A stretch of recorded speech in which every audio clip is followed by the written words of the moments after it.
Video gaming industry has been evolving rapidly from mobile console into the virtual reality space. How challenging is to create the next big game to attract millions of gamers?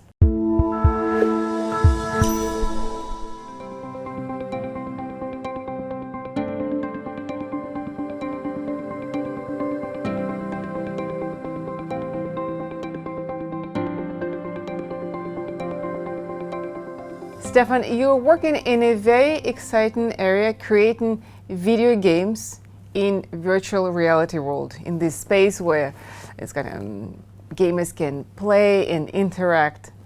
And the gaming industry evolved from mobile console, and now it's really in VR. How big is the gaming industry in the first place, and what's the share of VR in this gaming? So the gaming industry is about $120 billion per year. Okay, so that's like the biggest entertainment industry there is. It's actually bigger than movies, True. Bigger than books. So it's a huge market. And it's a growing market. It's a growing market. It's a huge one. Yeah, it's about 10 years ago it was way less than that. The VR industry is still emerging. It's probably estimated around $2 to $3 billion per year. But it is expected to be by 2023, expecting to be around $20 billion per year. That's still a small share of the gaming industry, but it's growing rapidly.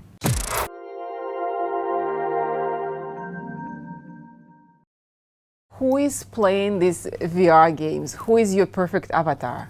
The most common player, I would say, is probably a male. It's probably around from 18 to 45. You usually target gamers, so people that have been enjoying games on standard screen-based game. That's really our target. We prefer we target them first. Do you think a family can play now game and see each other in the same game? Yes, so there are some multiplayer games where you can actually see somebody else playing with you. You can play with them into a virtual environment. Whether with your friend or with your family members, as long as everyone has a headset, they can play together. Yeah. I would imagine that the cost creating a game in VR is higher than creating a game just in a flat screen in 2D. Can this increased cost of production justify the growing demand? Does it make sense as a business? So you can't really compare the cost of production because it depends on the length of the game, really. What cost is the length of the game?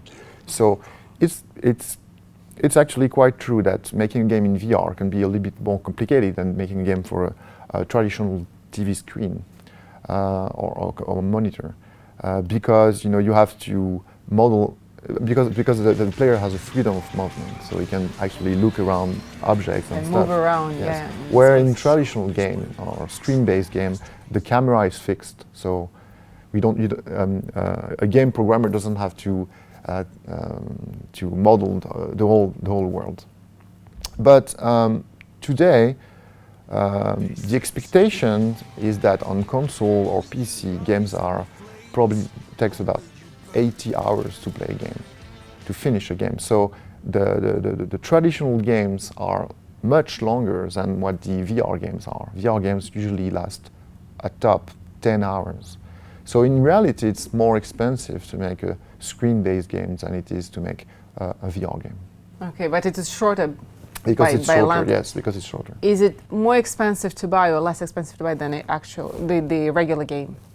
So it's less expensive, definitely less expensive. A traditional game, a console game costs about 70 to 80 francs, whereas a VR game usually costs from 20 to 30, or maybe 35 sometimes. Okay, it's very affordable. Yeah, very affordable, yeah. The virtual reality rooms that are now open across different global cities, they're already equipped with the headsets and they have a certain library of games. Okay. Is this VR room is a viable business, or you believe more in a personal player that has the equipment at home and plays from his or her residence? I think VR room is probably a profitable business because a lot of people haven't tried VR yet. So that's a very easy way for them to try VR. You can just go to a place and be play. Introduced. And be introduced, try a few games, see if they like it or not. However, I think in the longer term, everybody will want to have their own games at home and play whenever they want. They won't go into a specific location to play a game. This is what we've seen into the arcade rooms. People were really fond of arcade rooms before, but then they don't go there anymore. They prefer to play at home into their living room, traditional PC or console Facebook games. is creating these Oculus rooms where people will be able to interact. Should be launched next year, year. I believe, yeah. It's called Facebook Horizon. So that's really a space where people can meet and either play or build or teach different things in VR. You have recently won a Golden Award. We have won a game. We have won an award in Amsterdam last week for our game Deathlap. Deathlap. So that was the first prize. We're very proud about it. Yeah, congratulations on this. Thank you very much. So the question is, how challenging is to create the best next game? It takes a lot of time. It takes a lot of time on visuals. It takes a lot of time on the gameplay. The programming is not easy because we're working on a very specific constraint where on mobile device especially we need to do a lot of work on optimization. So yeah, it's a lot of work, but it's also the most rewarding one. I'm ready to try and play the game. Mm-hmm. Okay. Let's go. Let's go. Can you see me in the game? I'm behind you. What's the color of your car? It's a hot rod. I get to know how to drive here. I feel even kind of dizzy here.